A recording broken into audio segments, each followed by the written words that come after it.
പരസ്യമായ ശത്രുക്കളല്ല, പരസ്യമായവർ റസൂലുള്ളാഹിന്റെ ആളുകളാണ്. അവർ നിസ്കരിക്കുന്നവരാണ്, കർമ്മങ്ങളൊക്കെ ചെയ്യുന്നവരാണ്, യുദ്ധത്തിന് വരെ കൂടെ വരുന്നവരാണ്. അങ്ങനെയൊക്കെയാണെങ്കിലും മനസ്സിന്റെ ഉള്ളിൽ, ഹൃദയത്തിന്റെ ഉള്ളിൽ ഇസ്ലാമിനെ തകർക്കണമെന്ന ഉദ്ദേശവുമായി മുമ്പോട്ട് വരുന്ന ആ വിഭാഗം ആളുകൾ, ആ വിഭാഗം ആളുകളോട് അള്ളാഹുവിന്റെ റസൂല് അവസാന ഘട്ടത്തിൽ യുദ്ധം പ്രഖ്യാപിച്ചിട്ടുണ്ടെങ്കിലും ആദ്യഘട്ടത്തിൽ അവരോട് കൂടെ ജീവിക്കുകയായിരുന്നു മുനാഫിഖീങ്ങളായ ആളുകൾ. അതേ കാലഘട്ടത്തിലും സമുദായത്തിന്റെ ഉള്ളിലുണ്ടാവും. പരസ്യമായി മുസ്ലിമാണെന്ന് പറയും, സമുദായത്തിന്റെ വക്താവാണെന്ന് പറയും, പക്ഷേ ആ ഇസ്ലാമിനെ തകർക്കാനുള്ള പദ്ധതികളുമായി അവര് മുമ്പോട്ട് വരും. ഈ ഒരു പ്രക്രിയ കഴിഞ്ഞ കാലഘട്ടം മുതൽ ഇന്നീ സെക്കൻഡ് വരെ നിലനിൽക്കുന്നുണ്ട്. ഏറ്റവും കൂടുതൽ പ്രയാസമുള്ളത് ഇവരെ വേണ്ട രൂപത്തിൽ നിയന്ത്രിക്കുക എന്നുള്ളതാണ്.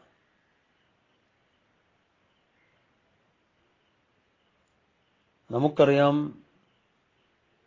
മഹാന്മാരായ പണ്ഡിതന്മാർ ഒരു കാലഘട്ടത്തിൽ പരിശുദ്ധ ദീനുൽ ഇസ്ലാമിന്റെ ഏറ്റവും വലിയ വിളനിലമായിരുന്നല്ലോ നമ്മുടെ ഇന്ത്യ രാജ്യവും കേരളക്കരയും ഒക്കെ. ഇസ്ലാമിനെ പഠിക്കാൻ വേണ്ടി ലോകത്തിന്റെ നാനാഭാഗത്തു നിന്നും പഠിതാക്കൾ നമ്മുടെ നാട്ടിലേക്ക് ഒഴുകിയിരുന്നു. കേരളത്തിൽ മാത്രമല്ല, ഉത്തരേന്ത്യയിലും ഇതര രാജ്യങ്ങളിലുമൊക്കെ പരിശുദ്ധ ദീനുൽ ഇസ്ലാമിന്റെ വൈജ്ഞാനിക മേഖലയിൽ ഏറ്റവും കൂടുതൽ മികച്ചു നിന്നിരുന്ന മഹാത്മാക്കളുണ്ടായിരുന്നു. ചരിത്രത്തിൽ തമസ്കരിക്കപ്പെട്ട ഈ അവസ്ഥ ഇന്ന് നമ്മെ അജ്ഞരാക്കി മാറ്റുകയാണ്. ഏതായിരുന്നാലും പരിശുദ്ധ ഇസ്ലാമിനെ പഠിക്കാൻ വേണ്ടി വന്ന ആ മഹാത്മാക്കൾ, ഇസ്ലാമിന്റെ പ്രചാരണവും പ്രബോധനവും ലക്ഷ്യം വെച്ചുകൊണ്ട് നമ്മുടെ നാട്ടിലേക്ക് വന്ന മഹാത്മാക്കൾ, അവരൊക്കെ ദീനീ ദഅവത്തിന്റെ ആളുകളാണ്. അവരൊക്കെ ഇവിടെ വന്നത് ദീനീ ദഅവത്തിന് വേണ്ടിയാണ്. പക്ഷെ അവരാരും എന്ത് ചെയ്തില്ല, ഒരു സംഘടന ഔദ്യോഗികമായി വ്യവസ്ഥാപിതമായി രൂപീകരിച്ചിട്ടില്ല. സമസ്ത കേരള ജംഇയ്യത്തുൽ ഉലമ രൂപീകരിക്കപ്പെടുമ്പോൾ അതിന്റെ ഏറ്റവും പ്രധാനപ്പെട്ട ലക്ഷ്യം ആദർശ സംരക്ഷണമാണ്.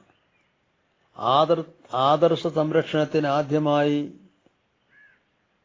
പ്രാമുഖ്യം കൽപ്പിക്കുമ്പോൾ തന്നെയും ആദർശ ശത്രുക്കളെ വേണ്ട രൂപത്തിൽ മനസ്സിലാക്കുകയും അവരെ പ്രതിരോധിക്കുകയും ചെയ്യുക എന്നത് മഹത്തായ സംഘടനയുടെ ഏറ്റവും പ്രധാനപ്പെട്ട ഭരണഘടനയായി, ഉദ്ദേശ ലക്ഷ്യമായി ഇവിടെ രേഖപ്പെടുത്തപ്പെട്ടിരിക്കുകയാണ്. ആ മഹത്തായ സംഘടനയിലെ ഏറ്റവും പ്രധാനപ്പെട്ട അതിന്റെ ഉദ്ദേശ ലക്ഷ്യങ്ങളിൽ ഒന്ന്, സുന്നത്ത് ജമാഅത്താവുന്ന പരിശുദ്ധ ഇസ്ലാമിനെതിരിൽ വരുന്ന ശത്രുക്കളെ കഴിവിന്റെ പരമാവധി നിയന്ത്രിക്കുക എന്നുള്ളതായിരുന്നു.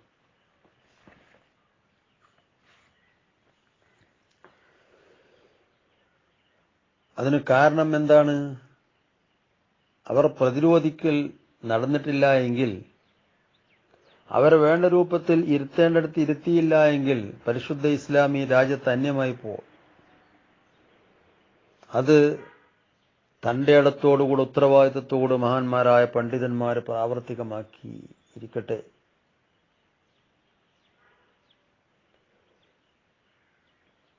ദീനീ ദഅവത്ത് നമ്മുടെ ജീവിതത്തിന്റെ ഏറ്റവും പ്രധാനപ്പെട്ട ലക്ഷ്യമാണ്. അതിന് വലിയൊരു പണ്ഡിതനാവണമെന്നില്ല.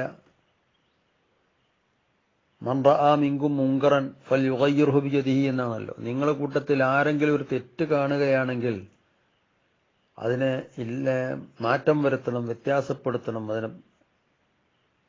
അതിനെതിരിൽ പ്രവർത്തിക്കണം. എങ്ങനെ? ആദ്യം കൈകൊണ്ട് തടയാൻ പറ്റുമെങ്കിൽ അങ്ങനെ തടയണം. പറ്റില്ലെങ്കിൽ നാക്കുകൊണ്ട് തടയണം. അതിനും പറ്റില്ലെങ്കിൽ ഹൃദയം കൊണ്ട് അതിനെ വെറുക്കുകയെങ്കിലും ചെയ്യണം. കണ്ടോ, ഇവിടെ നിങ്ങളെ കൂട്ടത്തിൽ ആരെങ്കിലും എന്നാ പറഞ്ഞത്. നിങ്ങളെ കൂട്ടത്തിലെ മുസ്ലിയാക്കന്മാർ എന്നോ പണ്ഡിതന്മാരെന്നോ പറഞ്ഞിട്ടില്ല.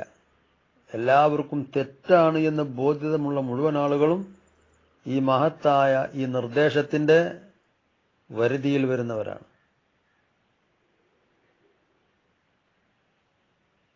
അപ്പൊ ദീനീ പ്രബോധനം എന്ന് പറയുന്നത് വെറും ഒരു പ്രസംഗമോ അല്ലെങ്കിൽ വയലോ അത് മാത്രമല്ല, ജീവിതം കൊണ്ടും നാക്കുകൊണ്ടും പ്രവൃത്തി കൊണ്ടും അതെല്ലാം ശരിക്ക് ദൈവത്തിന്റെ ഭാഗമാക്കാൻ നമുക്ക് കഴിയും. ഇത് നാം മനസ്സിലാക്കേണ്ട ഒരു യാഥാർത്ഥ്യമാണ്. ഇത് പറഞ്ഞുകൊണ്ട് അല്ലാഹു സുബ്ഹാനഹു വ തആല തുടർന്ന് പറയുന്ന കാര്യങ്ങൾ ശ്രദ്ധിക്കുക. വസ്ബിർ അലാ മാ അസാബക, നിന്നെ സ്പർശിക്കുന്ന പ്രയാസങ്ങളുടെ മേൽ നീ ക്ഷമിക്കണം എന്ന് മകനോട് പറയുന്നു. എന്താ അങ്ങനെ പറയാനുള്ള കാരണം നമുക്കൊക്കെ അറിയാവുന്നതുപോലെ ദഅവത്ത് നടത്തുന്ന ആളുകൾക്ക് നേരിടേണ്ടി വരുന്ന ഒരുപാട് പ്രലോഭനങ്ങളും പ്രകോപനങ്ങളും അത് കയ്യും കണക്കുമില്ലാത്തതാണ്. പ്രകോപനങ്ങൾക്കൊക്കെ അതിരുകളില്ല. ഇന്നും അത് തന്നെയാണ് നടക്കുന്നത്. മഹാനായ നബി സല്ലല്ലാഹു അലൈഹി വസല്ലം തങ്ങൾ ദീനീ പ്രബോധനം നടത്തിയപ്പോൾ നേരിട്ട പ്രയാസങ്ങൾ, പ്രതിസന്ധികൾ വർണ്ണിക്കാൻ കഴിയില്ല. ഹബീബായ റസൂലുള്ളാഹിയെയും അവിടുത്തെ അനുയായികളെയും ചരിത്രത്തിൽ തുല്യതയില്ലാത്ത പീഡനങ്ങൾക്ക് വിധേയമാക്കപ്പെട്ട ചരിത്രങ്ങളൊക്കെ നാം കേട്ടതും അറിഞ്ഞതും മനസ്സിലാക്കിയതുമാണ്.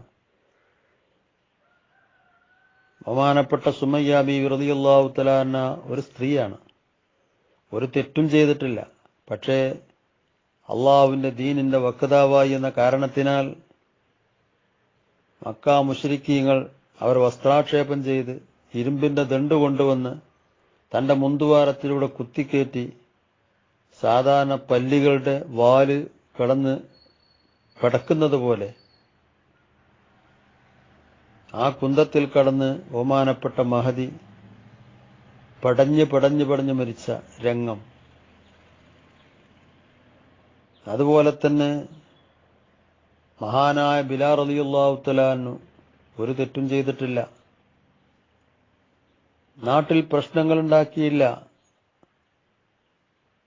നാടിന് പ്രകോപനാവസ്ഥ ഉണ്ടാക്കിയിട്ടില്ല, ഒരു രഹസ്യവും ചോർത്തിക്കൊടുത്തിട്ടില്ല. ബിലാൽ ഇസ്ലാമിന്റെ പ്രവർത്തകനോ അല്ലെങ്കിൽ അതിന്റെ വക്താവോ അല്ലെങ്കിൽ അതിന്റെ ആളോ ആയി എന്നൊരൊറ്റ കാരണത്തിനാൽ മഹാനായ ബിലാൽ റളിയല്ലാഹു തആല അൻഹു തങ്ങളെ പരിപൂർണ നഗ്നനാക്കി ചുട്ടുപഴുത്ത മണൽക്കാട്ടിൽ മലർത്തിക്കിടത്തി ഭാരമേറിയ പാറക്കല്ല് തന്റെ നെഞ്ചിൽ വെച്ച് ഒരു വട്ടം ആളുകൾ കയ്യിൽ പിടിച്ചൊരു ഭാഗത്തേക്കും മറ്റൊരു കൂട്ടം ആളുകൾ കാലിൽ പിടിച്ച് മറ്റൊരു ഭാഗത്തേക്കും അങ്ങോട്ടും ഇങ്ങോട്ടും വലിച്ചിഴക്കുമ്പോൾ മൂന്നാമത്തൊരു വിഭാഗം ചാട്ടവാറുകൊണ്ട് ആ ശരീരത്തിൽ ആഞ്ഞാഞ്ഞടിക്കുമ്പോൾ തൊലിയും മാംസവും രക്തവും ഒന്നാകെ അവിടുത്തെ ശരീരത്തിൽ നിന്നൊന്നാകെ പ്രവഹിച്ചുകൊണ്ടിരിക്കുമ്പോൾ പ്രയാസത്തോടുകൂടെ മഹാനായ ബിലാൽ പറഞ്ഞുപോയി, അൽമാ അൽമാ, വെള്ളം വേണമെന്ന്. ബഹുമാനപ്പെട്ട ബിലാൽ റളിയല്ലാഹു തആല അൻഹു തങ്ങൾ വെള്ളത്തിന് വേണ്ടി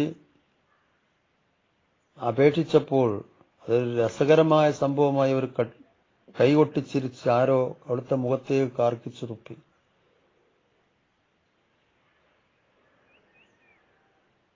കറുത്തതെങ്കിലും ഈമാനികാവേശം കൊണ്ട് വളരെ കൂടുതൽ പ്രശോഭിതമായ മുഖത്തേക്ക് ആ തുപ്പലിന്റെ അംശമെത്തിയപ്പോ വെള്ളം തരികയാണെന്ന് കരുതി തന്റെ നാക്കുകൊണ്ടത് വെടിച്ചെടുത്ത സംഭവം ചരിത്ര ഗ്രന്ഥങ്ങളിൽ വിവരിക്കുന്നുണ്ട്. അങ്ങനെ എത്ര പ്രകോപനങ്ങൾ, കയ്യും കണക്കുമില്ലാത്ത പ്രകോപനങ്ങൾ ഇന്നും നടന്നുകൊണ്ടിരിക്കുകയാണ്.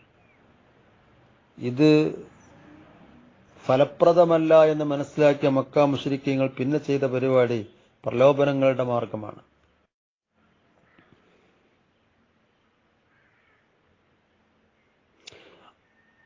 ഉത്ബത്ത് ബിൻ റബീഅ ഒരു പ്രാവശ്യം മഹാനായ നബി സല്ലല്ലാഹു അലൈഹി വസല്ലം തങ്ങളുടെ അരികിലേക്ക് ചെന്നു. മക്ക മുശ്രിക്കീങ്ങളുടെ നിവേദകനായിട്ടാണ് ചെല്ലുന്നത്. എന്നിട്ട് റസൂലുള്ളാഹിനെ ഒരുപാട് പുകഴ്ത്തി പഴയകാല സംഭവങ്ങളൊക്കെ അനുസ്മരിപ്പിച്ചുകൊണ്ട് ഓർമ്മിപ്പിച്ചുകൊണ്ട് ബഹുമാനപ്പെട്ട റസൂലുള്ളാഹിയോട് ഉത്ബത്ത് പറഞ്ഞു, യബ്ന അഖി ഇൻ കുന്ത തുരീദു ബിമാ ജിഇത ബിഹി മിൻ ഹാദിൽ അംരി മാലൻ. അല്ല മോനെ, എന്റെ പ്രിയപ്പെട്ട സഹോദര, നിങ്ങൾ ഈ നിങ്ങളുടെ ഇസ്ലാമിക പ്രവർത്തനം കൊണ്ട് നിങ്ങൾ ഉദ്ദേശിക്കുന്നത് സാമ്പത്തിക ലാഭമാണെങ്കിൽ ജമഅനാ ലക മിൻ അംവാലിനാ തകൂന അക്തറനാ മാല, നിങ്ങൾക്ക് വേണ്ടി ഞങ്ങൾ സമ്പത്ത് സംഭരിച്ചു തരാം, ഞങ്ങളുടെ കൂട്ടത്തിൽ ഏറ്റവും വലിയ മുതലാളിയാക്കി സമ്പന്നനാക്കി നിങ്ങളെ മാറ്റാം. അല്ല വൈൻ കുന്ത തുരീദു ഷറഫൻ സവ്വദ്നാക അലൈന, നിങ്ങൾക്ക് നേതൃത്വമാണ് ആവശ്യമെങ്കിൽ, സ്ഥാനമാനങ്ങളാണ് ആവശ്യമെങ്കിൽ നിങ്ങളെ ഞങ്ങളുടെ നേതാവാക്കാം. നിങ്ങൾ കൂടാതെ ഒരു കാര്യവും തീരുമാനിക്കാത്ത സകല പ്രശ്നത്തിന്റെയും നേതൃത്വം നിങ്ങൾക്ക് നൽകാൻ ഞങ്ങൾ തയ്യാറാണ്. മക്ക മുശ്രിക്കീങ്ങളുടെ നേതാക്കന്മാരുടെ നിർദ്ദേശപ്രകാരമാണ് ഞാനിത് പറയുന്നത്. വല്ല വൈൻ കുന്ത തുരീദു മുൽക്കൻ, ഭരണാധികാരമാണ് നിങ്ങൾ ഉദ്ദേശിക്കുന്നതെങ്കിലോ, നിങ്ങൾക്ക് രാജാവാകണമെന്ന് ആഗ്രഹമുണ്ടോ, മല്ലക്കിന കാലീന, നിങ്ങളെ രാജാവാക്കിക്കൊള്ളാം. വേറെ റിപ്പോർട്ടിൽ കാണാം, നിനക്ക് സൗന്ദര്യധാമങ്ങളായ സ്ത്രീകൾ ആവശ്യമുണ്ടോ, ഈ അറേബ്യൻ നാട്ടിലെ ഏറ്റവും വലിയ സുന്ദരികളായ പെണ്ണുങ്ങളെ കല്യാണം കഴിച്ചു തരാം. എന്നിട്ട് വീണ്ടും ഉത്ബത്ത് ചോദിച്ചു, അല്ല നിങ്ങൾക്ക് വല്ല ജിന്നബാധയും ഏറ്റതാണെങ്കിൽ അത് മാറാൻ എത്ര പണം വേണമെങ്കിലും ഞങ്ങൾ ചെലവഴിക്കാം. മഹാനായ റബിയത്ത് നബി സല്ലല്ലാഹു അലൈഹി വസല്ലമ തങ്ങള് ഉത്ബത്തിനോട് ചോദിച്ചു, നിങ്ങളെ സംസാരം കഴിഞ്ഞോ? കഴിഞ്ഞു. റസൂൽ സൂറത്ത് ഫുസ്സിലത്തണ്ട് ഓതിക്കൊടുത്തു. അതിലെ അതിമഹത്തായ നിയമങ്ങൾ, റസൂലുള്ളാഹിനെ കുറിച്ച് വിവരിക്കുന്ന ഭാഗങ്ങൾ എല്ലാം ഉണ്ട് അതിൽ, അവിടെ വിശദീകരിക്കുന്നില്ല. അപ്പോ ഉത്ബത്തിന് മനസ്സിലായി ഇത് കിട്ടില്ല എന്ന്. അയാള് തിരിച്ചു ചെന്നു. എല്ലാവരും ആകാംക്ഷയോടെ കാത്തിരിക്കുകയാണ് മുഹമ്മദ് വീണിട്ടുണ്ടാവും എന്നുള്ള നിലക്ക്. അപ്പോൾ ഉത്ബത്ത് പറഞ്ഞു, വല്ലാഹി ലഖദ് സമീഅതു ഖൗലൻ മാ സമീഅതു മിത്ലഹു ഖത്ത്, ഞാനൊരു ഇന്ന് മുഹമ്മദിന്റെ നാക്കിൽ നിന്നൊരു വാക്ക് ഞാൻ കേട്ടു, അതുപോലെ തോന്നി ഇതുവരെ ഞാൻ കേട്ടിട്ടില്ല. വല്ലാഹി മാ ഹുവ ബിശ്ശിരി വലാ ബിൽ കഹാനത്തി വലാ ബിസ്സിഹർ, അത് കവിതയല്ല, അത് ജ്യോത്സ്യമല്ല, അത് സിഹറല്ല, മാരണമല്ല, കങ്കട്ടല്ല, ജാലവിദ്യൊന്നും അല്ലാതെ, അത് തികച്ചും അള്ളാഹുവിന്റെ വക്കൽ നിന്നും ലഭിച്ച വഹി തന്നെയാണ്. ഈ അവസ്ഥയിൽ മുന്നോട്ട് പോവുകയാണെങ്കിൽ നിങ്ങളെ മുഴുവനും, ഈ രാജ്യത്തെ മുഴുവനും മുഹമ്മദ് അവന്റെ വരുതിയിൽ കൊണ്ടുവരാൻ അധികകാലം അദ്ദേഹത്തിന് എടുക്കേണ്ടി വരില്ല എന്നിങ്ങനെ പറഞ്ഞപ്പോ അബൂജഹലടക്കമുള്ള ആളുകൾ പറഞ്ഞു, ലഖദ് സഹറക്ക മുഹമ്മദ് നിനക്ക് സിഹർ ചെയ്തുടോ. അപ്പോ ഉത്ബത്ത് പറഞ്ഞു, ഇതെന്റെ അഭിപ്രായമാണ്. അപ്പൊ അവര് ചോദിച്ചു, നീ നിന്റെ അഭിപ്രായത്തിന് പിന്മാറുന്നുണ്ടോ? അദ്ദേഹം പറഞ്ഞു, ഞാൻ പിന്മാറി. ഏതായിരുന്നാലും ശരി, ഇങ്ങനെ ഒരുപാട് പ്രലോഭനങ്ങൾ അതൊക്കെ വരുന്ന സമയത്ത് ക്ഷമിക്കാനുള്ള കൽപ്പനയാണ് അല്ലാഹു തആല ലുഖ്മാൻ റളിയല്ലാഹു തആലാന്റെ വാക്കെടുത്ത് ഉദ്ധരിച്ചുകൊണ്ട് മനസ്സിലാക്കി തരുന്നത്. വസ്ബിർ അലാ മാ അസാബക, മോനെ, ഈ പ്രബോധന സമയത്തുണ്ടാവുന്ന പ്രയാസങ്ങളെ പരിപൂർണമായും നീ ക്ഷമിക്കണം എന്ന് പറഞ്ഞിട്ട് അല്ലാഹു തആല വീണ്ടും ബഹുമാനപ്പെട്ട ലുഖ്മാൻ റളിയല്ലാഹു അൻഹു വീണ്ടും പറഞ്ഞു, ഇന്ന ദാലിക മിൻ അസ്മിൽ ഉമൂർ, ഇതെല്ലാം നിർബന്ധ കാര്യങ്ങളിൽപ്പെട്ടതാണ്. ഇത് നിർബന്ധമായ കാര്യമാണ്, ഇതിലൊന്നും വിട്ടുവീഴ്ച ഉണ്ടാവാൻ പാടില്ല. പാലിക്കപ്പെടൽ നിർബന്ധമായ കാര്യങ്ങളാണ് ഇതുവരെ പറഞ്ഞത്. എന്തൊരു ഉപദേശമാണ്, എത്ര അർത്ഥവത്താണ് ആ ഉപദേശം. ഇൻഷാ അല്ലാഹ് ഇനിയും ഉപദേശങ്ങൾ നീളുകയാണ്. അള്ളാഹു സുബ്ഹാനഹു വ തആല ബഹുമാനപ്പെട്ട ലുക്മാൻ റളിയല്ലാഹു തആല തങ്ങളുടെയും മകന്റെയും ഒക്കെ ബറക്കത്ത് കൊണ്ട് നമ്മെ നന്നാക്കി തെരുമാറാവട്ടെ. ഹബീബായ റസൂലുള്ളാഹിനെ മഹബത്ത് വെക്കുന്ന അവിടുത്തെ ആശിഖീങ്ങളുടെ കൂട്ടത്തിൽ അള്ളാഹു നമ്മയും ഉൾപ്പെടുത്തി അനുഗ്രഹിക്കുമാറാവട്ടെ. ആമീൻ. അസ്സലാമു അലൈക്കും വറഹ്മത്തുള്ളാഹി വബറകാതുഹു.